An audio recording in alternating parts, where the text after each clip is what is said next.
네, 정말 귀한 찬송 감사합니다. 오늘 우리 계시는 하나님의 말씀은 창세기 28장 10절부터 22절까지 말씀입니다. 창세기 28장 10절부터 22절까지 말씀 봉독할 때에 살아계신 우리 하나님의 음성으로 들으시기 바랍니다. 야곱이 브엘세바에서 떠나 하란으로 향하여 가더니 한 곳에 이르러는 해가 진지라.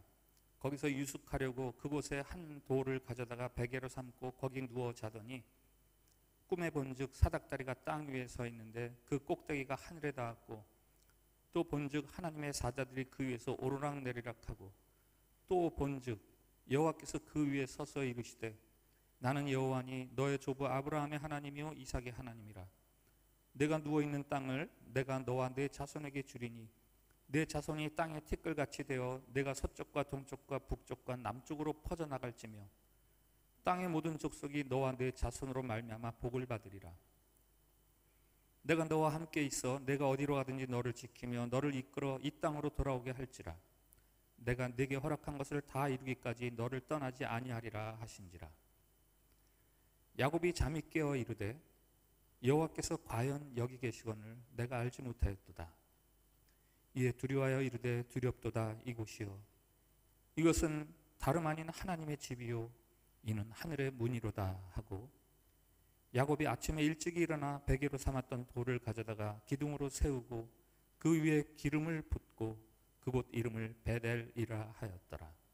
이 성의 옛 이름은 루스도라.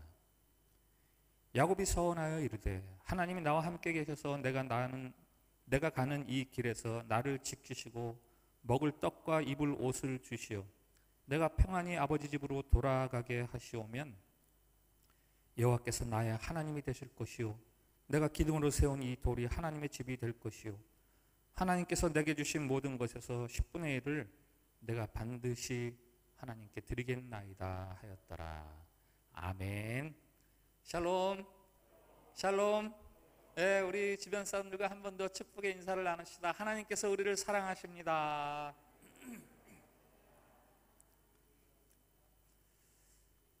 네, 오늘 본문 말씀은 야곱이 광야길을 가던 중에 한 날 밤의 이야기입니다. 야곱이 고향 브엘세바를 떠나서 하란으로 가고 있습니다. 브엘세바에서 하란은 약 880km.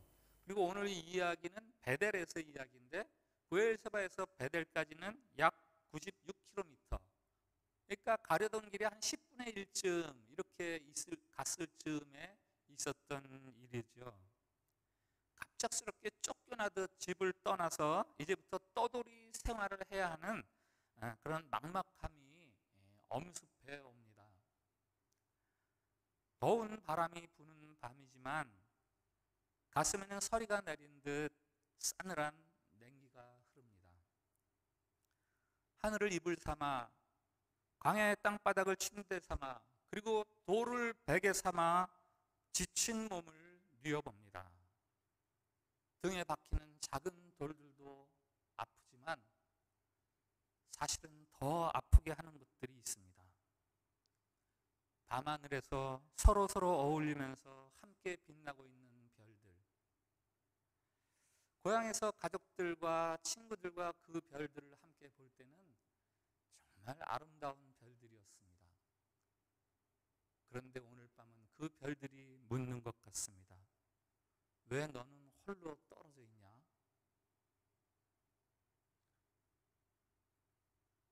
그 별들의 물음이 낮의 햇빛보다 더 눈부셔서 눈물이 흐릅니다. 광야에 홀로 누운 야곱에게 지금 힘이 될 사람은 아무도 없습니다. 지친 그가 기대어서 의지할 만한 아무것도 없습니다. 그를 늘 싸고 돌던 어머니입니까? 아니죠. 그를 마음껏 축복했던 아버지 이삭입니까? 아니죠. 쌍둥이의 형 에서입니까? 물론 아니죠. 광야에서 겪는 이 고독한 순간에 그와 함께하는 사람이 아무도 없습니다. 그렇다고 야곱 스스로 자기 안에서 이 상황을 극복하고 견뎌낼 만한 그런 힘이 있는가? 이 상황은 자신이 자초한 것 아닙니까? 내 인격이 이 상황을 버텨낼 수 있는가? 나의 간사함과 나의 교활함이 지금 이 지경까지 나를 몰아낸 것 아닙니까? 지금 그에게는 부모도 친척도 친구도 심지어는 자기 자신마저도 의지할 사람이 아무도 없습니다. 딱 하나 의지할 게 있긴 있습니다. 바로 돌멩이입니다. 지금 베고 누운 딱딱한 이 돌멩이, 이것은 밤에 혹시라도 들짐승이 나타나면 그나마 목숨을 지켜야지 하는 마음에 머리맡에 가까이 챙겨둔 유일한 의지거리입니다. 인생의 의지거리라고는 전혀 소통할 수 없는 딱딱한 돌멩이 하나. 지금 야곱의 신세는 광야보다 더 황량합니다. 광야가 거칠다면 지금 야곱의 마음은 더 거칠고 황폐합니다.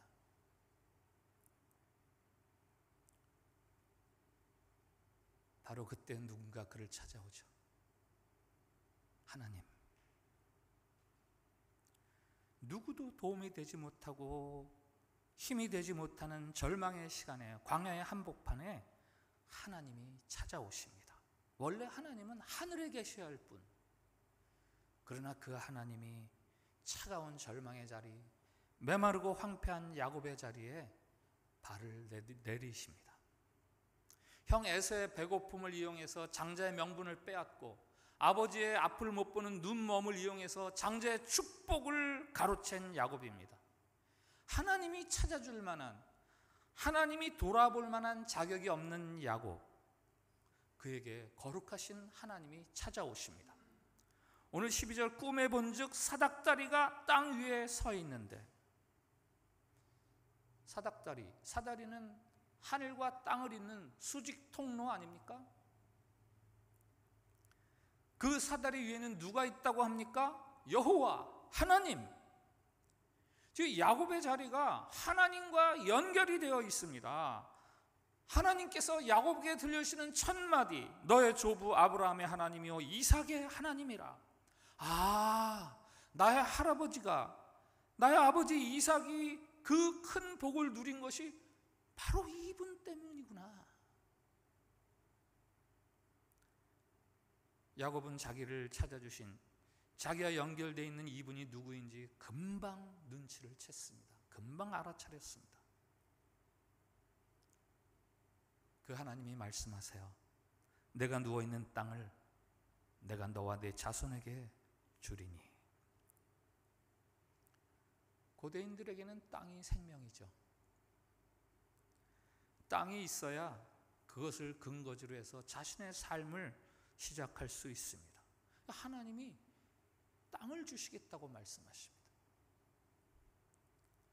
내 자손이 땅의 티끌같이 되어 내가 서쪽과 동쪽과 북쪽과 남쪽으로 퍼져나갈지며. 자손은 뭐죠? 고대인들에게 자손은 자신의 생명을 연장하는 통로입니다. 70 혹은 80년의 유한한 생명을 더 길게 연장할 수 있는 방법은 내 자손을 통해서다. 그래서 고대인들이 자손을 그렇게 소중하게 여기는 거죠. 그런데 하나님께서 그 자손을 약속해 주십니다. 하나님의 약속은 땅과 자손에서 멈추지 않습니다. 삶의 외적인 모습, 삶의 길이, 번성, 부유함, 그것 이상의 약속을 해 주십니다. 그게 뭡니까? 그것은 바로 사명입니다. 땅의 모든 족속이 너와 내 자손으로 말미암아 복을 받으리라. 너와 내 자손으로 말미암아 다른 사람들이 복을 함께 누리게 될 것이다. 여러분, 사명은요, 삶의 질을 말하는 거예요. 삶의 가치를 높여주는 고품격 삶은 사명에 의해서 결정되는 겁니다. 길이에 의해서 결정되는 게 아니라. 광야 한복판에 서 있는 야고보로서는 하나님의 이 약속이 믿어지지가 않죠. 이건 너무너무 상상할 수 없는 약속입니다. 지금 내 처지와는 전혀 동떨어진 약속을 들려주고 계십니다. 하나님이 해주신 마지막 말씀이 있죠. 내가 너와 함께 있어 내가 어디로 가든지 너를 지키며 너를 이끌어 이 땅으로 돌아오게 할지라. 내가 내게 허락한 것을 다 이루기까지 너를 떠나지 아니하리라. 도무지 믿어지지 않는, 지금 내 현실에 어울리지 않는 이 약속이 허황된 약속이 아니라는 겁니다. 하나님이 친히 이끌어 가시면서 하나님이 이루어 주시겠다라는 약속입니다. 하나님은 꿈꿔 비전을 가져야지 라고 말씀만 하시는 분이 아니라 그 꿈을 친히 이루게 하시는 분이십니다. 허허벌판, 어떤 도움도 받을 수 없는 광야 한복판에서 지금 이 자리가 절망의 깊은 골짜기인 줄 알았는데 하나님이 찾아오심으로 야곱이 새로운 미래를 보게 됩니다. 새로운 미래를 보장받으면서 새로운 힘을 얻는 거죠. 야곱이 하는 말이 16절 17절인데요 우리 한번 같이 읽어보겠습니다. 16절 17절 시작. 야곱이 잠이 깨어 이르되 여호와께서 과연 여기 계시거늘 내가 알지 못하였도다. 이에 두려워하여 이르되 두렵도다. 이곳이요 이것은 다름 아닌 하나님의 집이요 이는 하늘의 문이로다 하고. 하나님이 여기 계셨구나. 이 자리가 하늘의 문이로구나. 아무도 없는 허허 벌판인 줄 알았습니다. 그런데 하나님이 지금 나와 함께 계신다는 것을 발견한 사람, 그 사람이 부르는 환호성이 바로 저 16절 17절이죠 여기야말로 하나님의 집, 여기가 하늘로 통하는 문. 지금 나는 하나님의 집에 거하는 거구나. 그래서 그곳 이름을 벳엘, 하나님의 집, 이렇게 부르는 거죠. 벳엘은 광야 속에서 함께 계시는 하나님, 그 하나님에 대한 찬송 노래의 제목이 바로 벳엘입니다. 베고 있던 돌 위에 기름을 부으면서 하나님을 예배하죠. 내가 살아있는 동안은 어젯밤에 만난 이 하나님을 내가 결코 잊지 않을 것이다.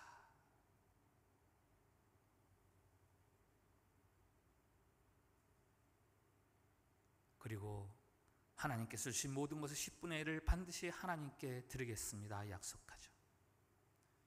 내가 11조를 드리겠으니 하나님은 이 약속 꼭 지켜주셔야 됩니다 라는 그런 상거래의 한쪽에서 제시하는 조건으로서가 아니라 하나님이 주시는 그 약속에 대한 믿음과 확신이 생겨서 감사함으로 드리는 신앙의 고백, 그게 바로 11조죠.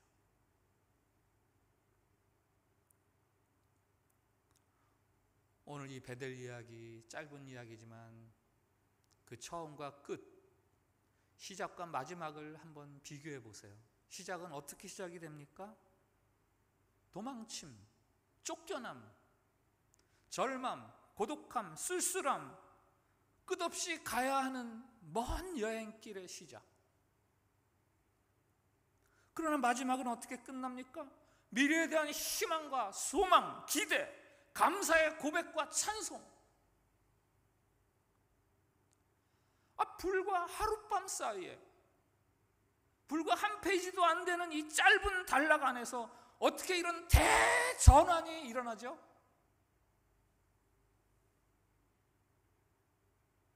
그것은 바로 하나님과의 만남 때문이에요. 하나님을 만났기 때문이에요.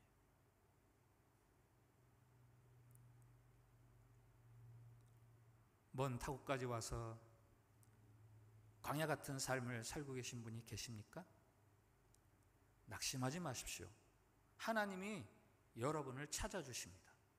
하나님은 허허 벌판에서 꿈을 잃고 낙심하고 좌절하는 그 시린 가슴을 안고 살아가는 인생들을 찾아주셔서 오늘도 약속을 주시고 희망을 주시고 용기를 북돋우시는 분이 바로 우리가 믿는 하나님이십니다. 야곱이 새로운 미래에 대해서 꿈꾸기 시작하는 것은 따뜻한 부모의 품에서가 아니었어요. 주변에 널린 돈거리들이 혹은 재미거리들이, 즐거움의 거리들이 널린 그 자리에서 미래에 대한 희망이 생긴 것이 아닙니다. 아무런 희망도 보이지 않는 광야 한복판에서 내가 하나님과 맞닿아 있구나, 내가 하나님과 맞닿아 있구나, 이것을 깨닫는 그 순간 그에게서 새로운 미래가 시작이 되는 거죠. 창세기 34장 35장에 가보면은 그때는 이제 야곱이 많은 식솔들을 거느리고 있을 텐데 그 가정에 큰 위기가 닥치죠. 세겜 땅에서 그 족장의 아들 야곱의 딸 디나를 겁탈을 해서 그걸 보복하려고 야곱의 아들들이 그 족장의 가족들을 다 살해하잖아요. 이 사실을 알게 된 야곱이 크게 두려워합니다. 이제 이 마을 사람들로 인해서 우린 다 죽게 생겼다. 그때 전전긍긍하는 야곱에게 하나님이 말씀하십니다. 야곱아, 일어나 나를 처음 만났던 그곳에 올라가서 거기 거하며 내게 단을 쌓아라. 나를 처음 만났던 그곳에 가서. 야곱이 하나님을 처음 만났던 그곳이 어디입니까? 바로 오늘 베델 이곳입니다. 그때 야곱이 온 가족을 데리고 이 베델을 향해서 오는데 하나님이 안전하게 해주셔서 무사히 베델까지 오게 됩니다. 젊었을 때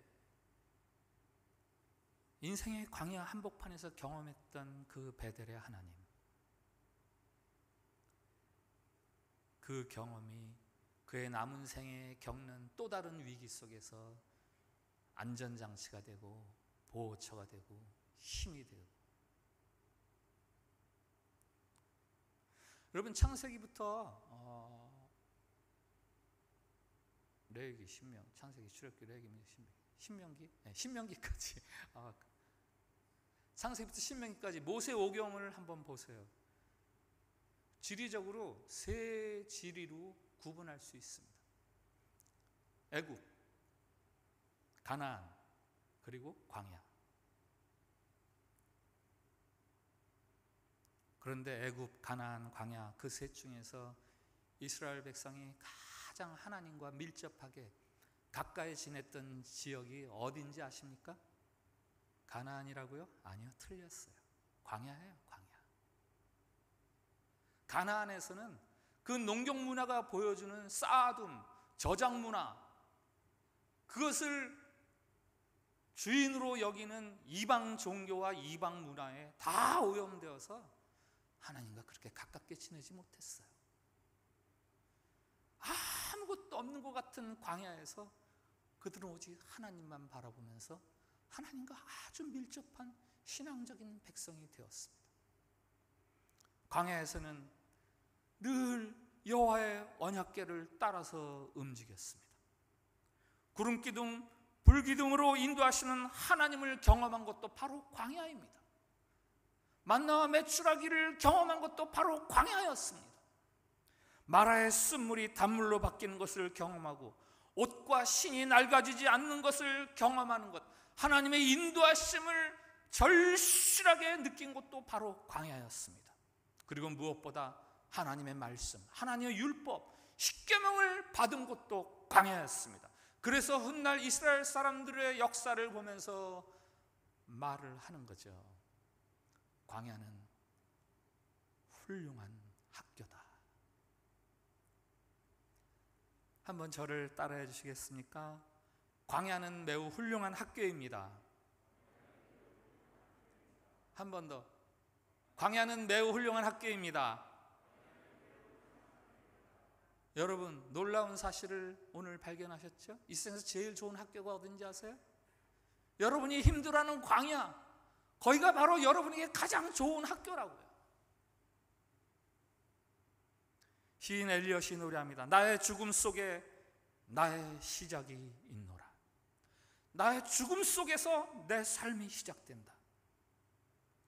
광야는 아주 훌륭한 학교입니다. 우리의 삶은 우리의 죽음에서 시작되는 겁니다. 이것은 오늘을 사는 우리에게 대단히 중요한 메시지입니다. 한민족 역사 이래 지금처럼 풍요롭고 지금처럼 막강한 시대는 없었습니다. 세계 10위권이라니까. 돈 막 풀잖아요.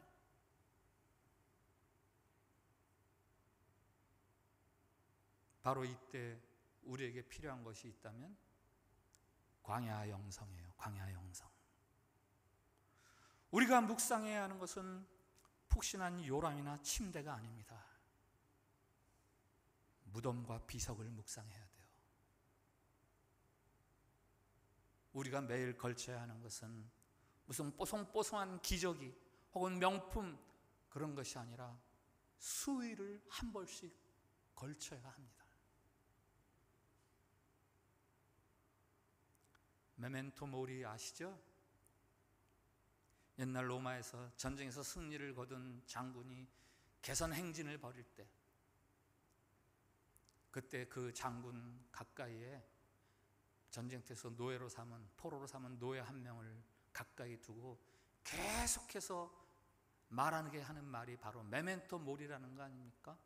너의 죽음을 기억하라. 너의 죽음을 기억하라. 왜요? 모든 사람들이 박수치고 환영하고 환대받는, 높임받는 지금 이 순간에 필요한 것은 자신의 겸허함, 나의 죽음.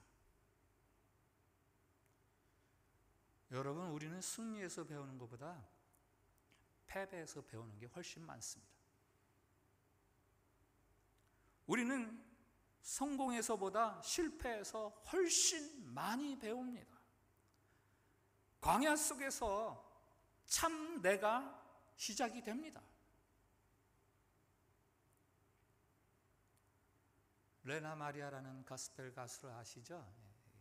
양쪽 팔이 없습니다. 어깨 이하로 양쪽 팔이 없고 한쪽 발도 무릎 이하가 없어요. 그러니까 모든 사람이 가지고 있는 것의 4분의 1 정도밖에 가지지 못한 사람이에요. 그러나 그가 쓴 자서전 제목이 있어요. 발로 쓴 내 인생의 악보. 이 발 하나 가지고 노래를 부르면서 살았다는 거 아닙니까? 발로 쓴 내 인생의 악보. 그 책에서는 그녀가 하나님을 향해서 왜? 라고 묻지 않았습니다. 오히려 그 같은 처지 속에서 함께 하시는 하나님, 그 하나님을 발견하고 언제나 새로운 가능성을 가지고 살았다고 고백합니다. 이런 글이 있어요. 당연히 나도 하나님에게 장애 없는 몸으로 바꾸어 달라고 기도한 적이 있습니다. 팔이 있다면 좋겠습니다. 일하기가 훨씬 쉬워질 테니까요. 하지만 현재 내 모습 이대로라도 우리 하나님과 함께 한다는 것, 그것 역시 하나의 기적이라고 생각합니다. 남의 4분의 1 정도밖에 갖지 못한 나에게도 하나님이 함께 하시다니, 이거야말로 기적이지, 내 삶이야말로 기적이지 라는 간증 아닙니까?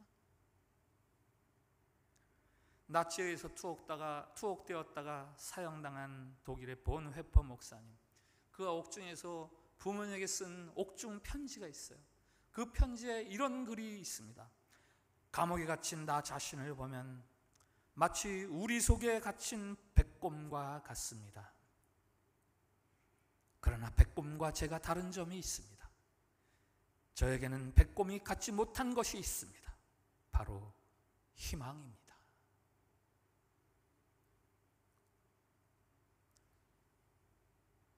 그리스도인이 희망할 수 있다면 그 이유는 우리의 환경 때문이 아니에요. 내 처지 때문이 아니라 예수님 때문입니다. 하나님 때문입니다. 광야에서도 찾아주시는 하나님, 절망의 자리에도 함께 해주시는 하나님, 그것이 우리가 유일하게 희망할 수 있는 근거입니다. 우리의 눈에 가능성이 점점점 커져서 희망할 수 있는 게 아닙니다. 새벽빛이 비춰지면서 안 보이던 것들이, 희미했던 것들이 점점 구체적으로 나타나서 야, 이제는 살 것 같다, 이럴 수 있는 게 아닙니다. 광야 한복판에도 찾아오시는 하나님, 그것이 바로 저와 여러분이 희망할 수 있는 근거입니다. 많은 사람들이 저마다의 광야 생활을 하고 있습니다. 질병의 광야, 경제적인 광야, 깨어진 가정의 광야, 혹은 다른 사람과의 관계에서의 광야. 광야는 너무나 많습니다. 시편 102편의 제목을 혹시 아십니까? 고난당한 자가 마음이 상하여 그의 근심을 여호와 앞에 토로하는 기도. 광야를 만난 자가 마음이 상해서 그 상한 마음을 하나님 앞에 토하는 기도, 이게 시편 102편이라는 거예요. 이런 구절이 있더라고요. 나는 광야의 올빼미 같고 황폐한 곳에 부엉이 같이 되었사오며 내가 밤을 새우니 지붕 위에 외로운 참새 같으니이다. 나는 재를 양식같이 먹으며 나는 눈물 섞인 물을 마셨나이다. 광야의 한복판에 내동정이 쳐진 모든 인생을 대표하는 노래가 바로 시편 102편이에요. 그러나 여러분, 희망을 포기하지 마십시오. 하나님께서 여러분과 함께 계십니다. 바로 그 광야 같은 삶을 통해서 여러분의 삶이 더 가치 있는 삶으로 바꿔주실 것입니다. 아이를 낳지 못해서 주변으로부터 냉대를 받고 멸시를 받던 한 여인, 그 여인이 이렇게 노래를 하죠. 여호와는 가난한 자들을 흙에서 일으킬 것이며 슬퍼하는 자들을 그 재에서 일으켜 세울 것이다. 부림이라는 그 광야 속에서 한나라는 여인이 자신이 만난 하나님을 통해서 부르는 희망의 노래고요. 그의 희망처럼, 그의 믿음처럼 그를 통해서 사무엘이라는 걸출한 믿음의 사람이 태어납니다. 여러분, 오늘 이 베델의 야곱을 통해서 배우십시오. 광야는 절망과 포기의 자리가 아니라 하나님이 찾아오시는 자리, 하나님을 만나는 자리입니다. 광야 한복판에 세워진 나와 하나님 사이에 연결되어 있는 사다리, 그것을 바라보십시오. 저와 여러분에게도 하늘과 여러분을 잇는, 우리를 잇는 사다리가 세워져 있습니다. 뭐죠? 십자가. 예수님의 십자가. 골고다 위에 세워진 예수님의 십자가. 골고다가 이름이 뜻이 있죠. 해골이라는 뜻입니다. 해골 위에 하늘을 향해 예수 그리스도께서 진 십자가가 세워져서 그 죽음과 생명의 세계를 이어주고 있습니다. 십자가는 하나님과 우리를 잇는 사다리입니다. 십자가의 예수 그리스도를 통해서 하늘에 계신 하나님을 만나는 사람들, 그들에게 새로운 미래가 열리기 시작합니다. 새로운 꿈이 생기고 새로운 미래가 보장되고 새로운 미래, 새로운 삶이 시작이 됩니다. 광야 같은 생활 때문에 낙심하고 계시다면, 한숨 쉬고 계시다면 광야 인생을 향해서 들려주시는 우리 주님의 말씀을 들으십시오. 수고하고 무거운 짐진 자들아, 다 내게로 오라. 내가 너희를 쉬게 하리라.